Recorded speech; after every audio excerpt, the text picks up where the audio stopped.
एक सखी थी, उसका नाम था माधवी। कथा कुछ इस प्रकार है, जरा सुनिएगा। ये मीरा का पूर्व चरित्र है। मीरा का नाम जानते हो ना, मीराबाई।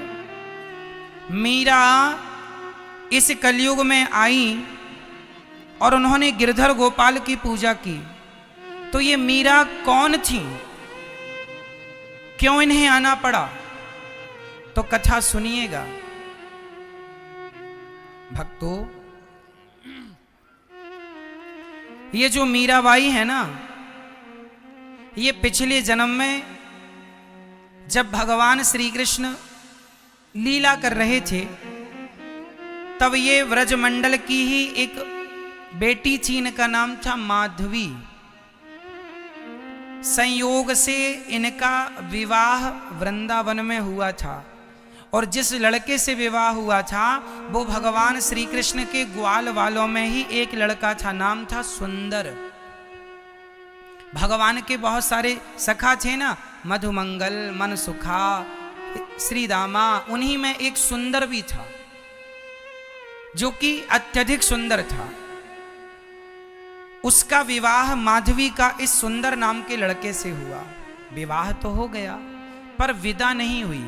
विदा होने में थोड़ा विलंब था, पहले शादी हो जाती थी, विदा बाद में होती थी। जब विदा होने लगी तो माधवी की माँ ने समझाया कि बेटी सुन, तू वृंदावन में ब्याही गई है, वहां पर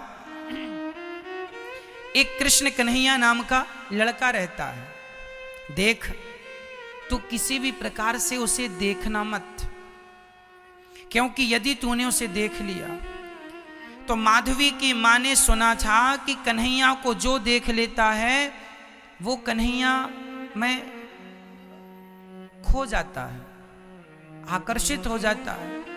तो माधवी की माँ समझा रही थी कि कहीं मेरी बेटी कन्हैया पर आकर्षित ना हो जाए, और यदि ये उस कन्हैया पर आकर्षित हो जाएगी तो इसका पातिव्रत धर्म नष्ट हो जाएगा। अच्छा, माधवी की माँ को यह पता नहीं था कि ये कृष्ण भगवान है। वो कृष्ण को एक सामान्य पुरुष मानती थी। ये जानती थी कि बहुत सुंदर है, जो देखता है मोहित हो जाता है। तो उन्हें लगा कहीं मेरी बेटी ना मोहित हो जाए, और नारियों के लिए तो शोभायमान नहीं है वो अपने पति को छोड़ के किसी और पुरुष को ना देखे, यही तो सिखाया जाता है, और बात भी सही है। पर माधवी की माँ को यह बिल्कुल पता नहीं था कि ये कृष्ण भगवान है। वो तो सामान्य बालक समझकर माधवी को उपदेश करने लगी कि तू कभी इस पुरुष को ना देखना। माँ ने समझाया, माधवी समझ गई। उस समय माधवी भी कोई ज्यादा उम्र थी नहीं, बच्ची ही थी।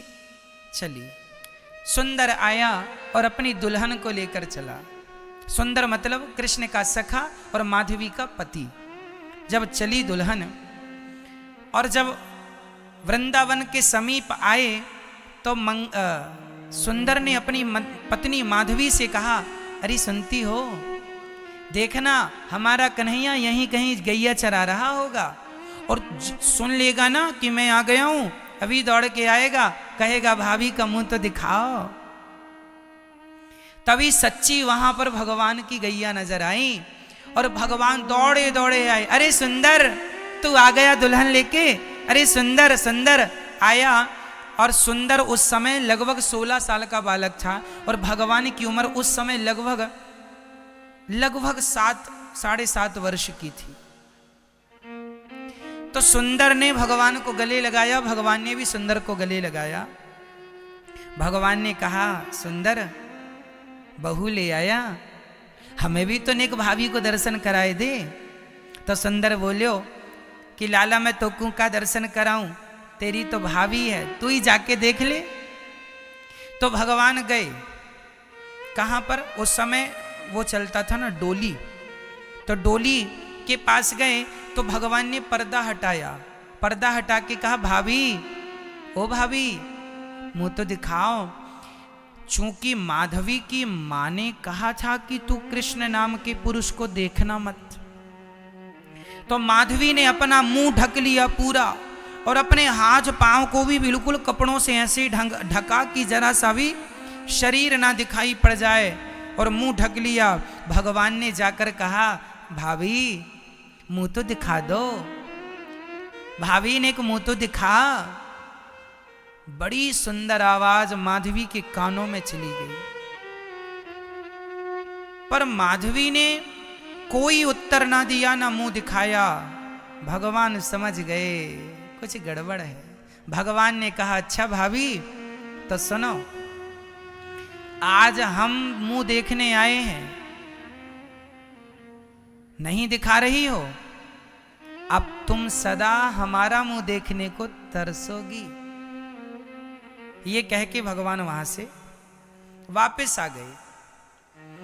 माधवी अपने ससुराल मतलब वृंदावन आ गई, और भगवान भी वृंदावन थे, वहीं से आना जाना। जब भी भगवान की आहट सुनती तो माधवी अपना मुंह ढक लेती कि नजर ना पड़ जाए। माँ ने कहा था कि तुम कन्हैया को मत देखना। जब भी सुंदर अपने कन्हैया की बातें करे तो माधवी इग्नोर कर देती, कोई बात ना सुनती। सुंदर को भी लगा मेरी पत्नी कैसी है, श्याम सुंदर की बातें तो ना करती है ना सुनती है, कोई बात नहीं। अच्छा, माधवी बड़ी सुंदर थी। तो एक दिन माधवी की सास माधवी को लेके नंद भवन गई और यशोदा माता के पास लेके गई। माँ आशीर्वाद दो, बहू आई है। माधवी बैठी थी, तभी भगवान आ गए और भगवान ने कहा, माँ बड़ी भूख लगी है, कुछ खाने को दो। माँ ने कहा, अच्छा लाला खाने को देती हूँ, तू बैठ। तभी भगवान ने कहा, मैया ये घर में बहू आई है, किसकी बहू है? माँ ने कहा, बेटा सुंदर की बहू है। भगवान समझ गए सुंदर की बहू तो वही है। तुरंत भगवान भाग गए, क्योंकि कहा था भगवान ने कि तू ही मेरा मुंह देखने को तड़पेगी तरसेगी, मैं नहीं देखूंगा। मैं बुला रहा था तब तो तू देखी नहीं। चले गए। ऐसे करते करते बहुत दिन बीत गए। एक दिन क्या हुआ, जब इंद्र ने मूसलाधार पानी बरसाया, पूरे ब्रजमंडल में पानी बरसा, तब भगवान से सारे ब्रजवासियों ने कहा कि हमारी रक्षा करो। तब भगवान ने गोवर्धन उठाया, और जब गोवर्धन उठाया तो सब उस गोवर्धन की तलहटी पर आए, तो माधवी भी आई, क्योंकि जान तो सबको बचानी थी। सब अपना घर द्वार छोड़ छोड़ के सब उस गोवर्धन की तलहटी पर आए। जब सबने वहां आकर शांति पाई, तो उस समय जब भगवान ने पहाड़ उठाया ना, तो शाम हो चुकी थी, रात्रि को कुछ दिखाई पड़ा नहीं। माधवी पूरी रात ये सोचती रही कि हे भगवान, इतना बड़ा पहाड़, एक बूंद अंदर पानी नहीं, ये पहाड़ उठा कैसे? सवेरा हुआ, सूर्य भगवान की पहली किरण आई, उसी क्षण माधवी ने अपनी नजर घुमाई कि कौन है ये, कौन है ये। जब नजर घूमती घूमती घूमती ऊपर पड़ी तो वहां पर भगवान की उंगली नजर आई। उंगली को देखा माधवी ने, बड़ी सुंदर उंगली थी। उंगली के नीचे दृष्टि डाली तो पूरा हाथ दिखाई पड़ा। हाथ के नीचे दृष्टि डाली तो हाथ के बराबर में ही भगवान का मुख था। और जो माधवी ने आज पहली बार भगवान को देखा, उनकी सुंदर सी मुस्कान, उनकी आंखें, उनके घुंघराले से बाल, जो माधवी ने देखा, समझ गई कि एक उंगली से पहाड़ उठाने वाला कोई पुरुष नहीं है, ये तो भगवान है।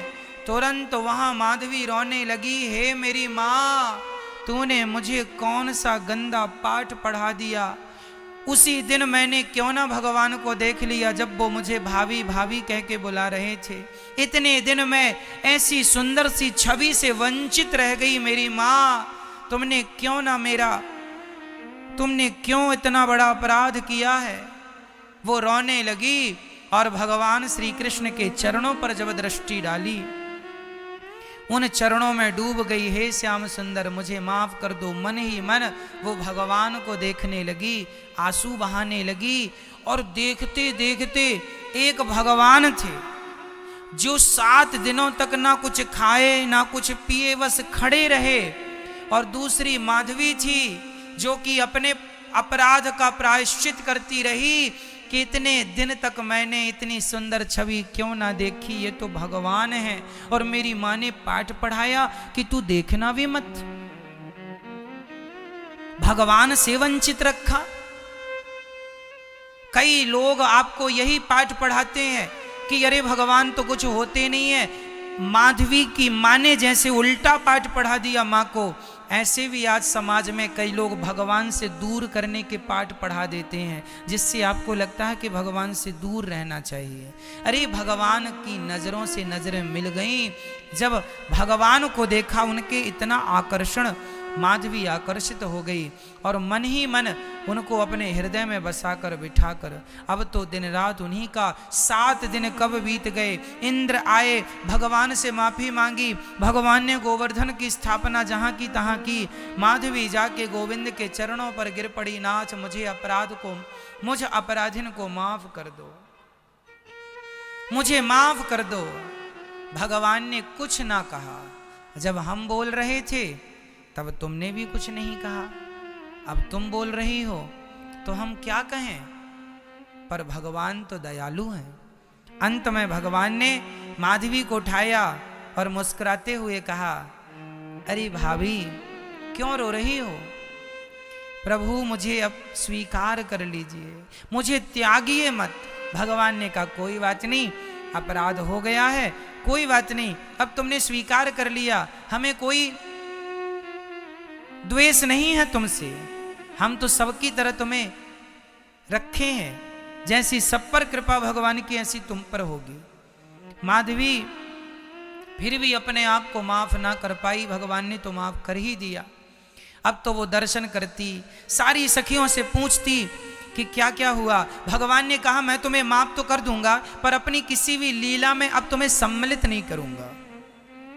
भगवान ने कहा मैं तुम्हें माफ तो कर दूंगा, पर अपनी किसी भी लीला में तुम्हें सम्मिलित नहीं करूंगा।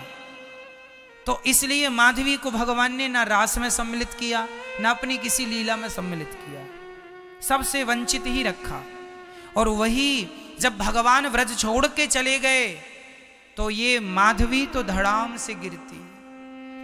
तब ब्रज की गोपियां समझाती, अरे माधवी कृष्ण केवल तुझे छोड़कर थोड़ी गए हैं, हम सभी को तो छोड़कर गए हैं, तू इतना क्यों रोती है। माधवी ने कहा तुम लोगों ने तो पकड़ लिया था तो छोड़कर गए, हमने तो पकड़ा ही नहीं था और हमें छोड़कर चले गए, इसलिए हमारा दुख तुम्हारे दुख से कहीं ज्यादा है। तुमने पकड़ लिया था, तुमने बसा लिया था, और मैं तो सालों तक घूंघट ही करती फिरती रही। हे विधाता आग लगे मेरे घूंघट को, आग लगे मेरे ऐसे घूंघट को जिस घूंघट ने मेरे कृष्ण से मुझे वंचित रखा। आग लगे ऐसे माँ के ज्ञान को जिस ज्ञान ने मुझे भगवान से वंचित रखा। हे विधाता ऐसा ज्ञान किसी को ना देना जो ज्ञान भगवान से दूर कर दे, ऐसा पर्दा ना देना जो पर्दा भगवान से दूर कर दे। वह मीरा, वह माधवी तड़पती तड़पती अंत में अपने प्राणों का विसर्जन कर देती है, त्याग देती है। और वही माधवी इस कलयुग में मीराबाई बन के पैदा होती है। और वही मीरा अब लाज शर्म छोड़ कर, क्योंकि वो जानती थी कि पिछली जन्म में तो खूब मैंने लाज की, घूंघट ओढ़ी, इसलिए अब मीरा कोई घूंघट नहीं करती, क्योंकि घूंघट का परिणाम देख चुकी है वो। जब वृंदावन मीराबाई आई तो उन्हें यहाँ पर अपनी वो सारी बातें याद आ गईं, पूरा का पूरा दृश्य आंखों के सामने आ गया और मीरा भगवान का चिंतन करती रहती है। कोई ख्याल नहीं है नाथ, मुझे स्वीकार कर लीजिए। सारी जिंदगी भगवान का नाम जपती रही, सारी जिंदगी गिरधर गोपाल जपती रही, सबको जपाती रही, कहती रही अरे भैया तुम क्या संसार में उलझे पड़े हो, भगवान के चरणों में क्यों नहीं चलते, वही सत्य है, उस आनंद में क्यों नहीं खो जाते। चल पड़ी मीराबाई और द्वारिका पहुंच गई। और अंत में भगवान का इतना स्मरण किया, इतना नाम जपा मीरा ने कि द्वारिकाधीश ने कहा पिछले जन्म में तुम्हें हमने स्वीकार नहीं किया, इस जन्म में स्वीकार करते हैं, क्योंकि तुमने हमारी भक्ति करके अपने आप को पवित्र कर लिया है। और वही भगवान द्वारिकाधीश अपना मुंह खोलते हैं और पूरी की पूरी मीरा भगवान के मुखमंडल में समा जाती है, मुख में समा जाती है वो मीरा। आज कहीं मीरा की समाधि नहीं, मीरा का ये जन्म तो सब जानते हैं, पर ये था पिछला जन्म। इसलिए मीरा पग घुंघरू बांध मीरा नाची रे, लोग कहें वो तो भई रे बवरिया, सास कहे कुल नासी रे, पग घुंघरू बांध मीरा नाची रे। नाचती है अपने गिरधर गोपाल के लिए, मीरा बनकर नाच लेना सबके बस की बात नहीं है। धन्य है मीरा और धन्य है मीरा का ये दिव्य चरित्र। हम बड़भागी हैं भक्तों कि हमें ईश्वर ने ऐसी बुद्धि दी है कि हम कथा सुनने वाले बने हैं, सुनाने वाले बने हैं। ईश्वर से आप यही कहिए कि विधाता आपका धन्यवाद, कम से कम आपने हमें अपने नाम से, अपनी कथाओं से वंचित तो नहीं रखा। किसी भी प्रकार से हमारे कानों में भगवान का नाम पड़ रहा है, उनकी कथाएं कानों के द्वारा प्रवेश कर रही हैं, ये ईश्वर की बहुत अहेतुकी कृपा है, विशेष कृपा है। इसलिए भगवान की कथाएं जरूर सुनना चाहिए। जो लोग कहते हैं ना, अरे क्या वृंदावन जाना, क्या कथा सुनना, जो इतना कह देता है, भगवान इन लोगों से दूरी बना लेते हैं कि ये तो खुद नहीं जुड़ रहे हैं और कोई आ रहा है तो उसे भी रोक रहे हैं। खुद तो कथा सुनते नहीं और कोई सुन रहा है उसे भी नहीं सुनने दे रहे हैं। तो भगवान, वही बात हो गई कि मीरा के सामने भगवान थे और वो घूंघट बांधे खड़ी थी। इसलिए संसार जरूरी नहीं है, भगवान जरूरी है। संसार का हर सुख तो हर योनि में मिलता है, पर भगवान की भक्ति का मौका केवल मनुष्य के शरीर से ही आप भक्ति कर सकते हैं। ना हाथी, ना कुत्ता, ना बिल्ली, अन्य किसी प्राणी के शरीर से भगवान को तो नहीं पाया जा सकता। क्यों जी, पाया जा सकता है? तो भगवान जब घर घर माखन चुराते तो ये माधवी इंतजार किया करती थी, मीराबाई जो पिछले जन्म में माधवी थी। भगवान इसके घर जाना छोड़ दिए थे तो माधवी रोया करती, कन्हैया। सब माधवी भी माखन दही मंथन किया करती और मक्खन निकाल के रख दिया करती मटकी पर और बाहर बैठी बैठी इंतजार करती। जब सखियां कहती आज कन्हैया ने मेरे घर में आके माखन खा लिया, एक सखी बोली आज मैंने माखन खाते देखा है, आज मैंने मटकी से माखन चुराते देखा है। जब सारी सखियां बता बता कर हंसती, कन्हैया की रूप का आनंद लेती, उनकी आंखें इतनी सुंदर थीं, आज उनका स्वरूप इतना सुंदर था, आज उनके बालों को देखा तुमने कितने सुंदर थे, आज उनकी अधरों को देखा तुमने कितने, आज उनके छोटे छोटे हाथों को देखा। जब ये सारी बातें करती तो माधवी बस सिसक सिसक कर रोती, हे श्याम सुंदर हमें माफ कर दो और एक बार हमारे घर में माखन चुराने आ जाओ। जिस सच्ची बताएं, जिन जिन सखियों के घर भगवान माखन चुराने जाते थे, ये कोई सखियां सामान्य सखियां थोड़ी थी। अरे करोड़ों जन्म तक बड़ी लंबी चौड़ी पूजा भक्ति प्रेम किया है, तब भगवान ने अपनी लीला में सम्मिलित किया है इन गोपियों को। और भगवान सबके घर जाके माखन चुरा करके भगवान गोपियों को आनंदित कर रहे हैं। ये केवल आनंदित करने की लीला है। भगवान कभी माखन थोड़ी चुराते हैं, भगवान तो लीला करते हैं। माधवी रोती और माधवी बस दिन रात गिलानी करती, मैंने क्यों अपराध किया, क्यों अपराध किया। इसलिए गलती करना गलत नहीं है, पर गलती हो जाए तो उस गलती का पश्चाताप करना चाहिए, प्रायश्चित करना चाहिए। क्या करना चाहिए? प्रायश्चित करना। और माधवी ने क्या प्रायश्चित किया? भगवान से विमुख हुई ना पहले, तो प्रायश्चित ये था फिर से मनुष्य बनकर आई पर अब की बार उसने गोविंद के अतिरिक्त किसी को नहीं चाहा, इसलिए मेरे तो गिरधर गोपाल दूसरो ना कोई। जब ऐसी एकाग्रता हुई तो भक्त की भक्ति ने भगवान को फिर आकर्षित कर लिया और अब भगवान ने सदा सदा के लिए मीरा को स्वीकार कर लिया। अब हर लीला में भगवान माधवी को स्वीकार करते हैं। इसलिए हम लोग भी जो सामान्य तुच्छ प्राणी हैं ना, भगवान की कथा कहकर सुनकर उनकी लीला के अधिकारी बन सकते हैं, उनकी उन लीलाओं में हम भी सम्मिलित हो सकते हैं। इसलिए भगवान की ये लीलाएं सामान्य लीलाएं नहीं हैं,